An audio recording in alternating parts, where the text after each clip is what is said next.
Hi friends, welcome back to our channel. ఈరోజు మనం mutton curry సింపుల్గా ఎలా చేసుకోవాలో చూద్దాం. దానికోసం ముందుగా మటన్ని శుభ్రంగా కడిగి పెట్టుకోవాలి. ఆనియన్, పచ్చిమిర్చి ఫ్రై చేసుకోవాలి. అది కొద్దిగా ఫ్రై అయిన తర్వాత అందులో కొద్దిగా అల్లం వెల్లుల్లి పేస్ట్ వేసి పచ్చివాసన పోయేంత వరకు ఫ్రై చేసుకోవాలి. తర్వాత కొద్దిగా పసుపు యాడ్ చేసుకొని ఒకసారి కలిపేసుకొని మనం ముందుగా శుభ్రం చేసి పెట్టుకున్న మటన్ని కూడా యాడ్ చేసుకోవాలి.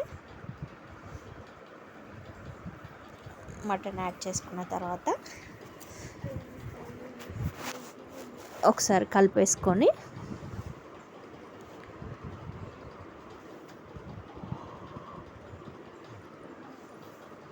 ఇలా చేస్తే చాలా బాగుంటుంది అండ్ సింపుల్గా అయిపోతుంది.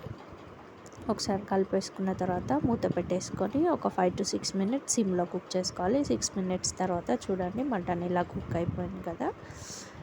ఇప్పుడు మరలా ఒకసారి కలిపేసుకొని అందులో మన టేస్ట్కి సరిపడా కారం,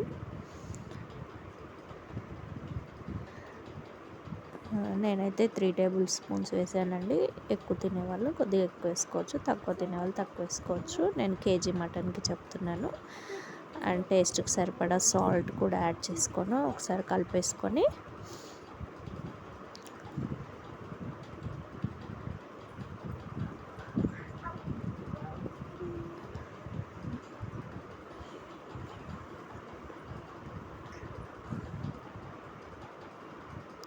బాగా కలిపేసుకొని కుక్ చేసుకోవాలి.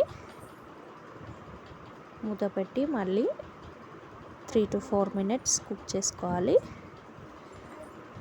3 to 4 minutes తర్వాత మూత తీసి చూస్తే చూడండి ఇలా ఆయిల్ సపరేట్ అవుతుంది కదా. ఇప్పుడు కొద్దిగా వాటర్ యాడ్ చేసుకోవాలి. వాటర్ యాడ్ చేసుకొని మరలా ఒకసారి కలిపేసుకొని ముక్క సాఫ్ట్గా కుక్ అయ్యేంత వరకు కుక్ చేసుకోవాలి.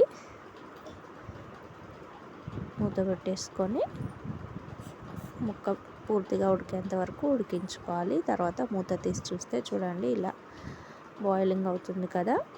ఇప్పుడు కొద్దిగా ధనియా పౌడర్ అండ్ ఫైనల్లీ కొద్దిగా కొత్తిమీరని కూడా యాడ్ చేసేసుకొని కలిపేసుకొని ఒక 10 seconds అలా కుక్ చేసుకోవాలి. అంతే, tasty and simple mutton curry ready. నచ్చితే లైక్ చేయండి, షేర్ చేయండి, కామెంట్ చేయండి. Thanks for watching.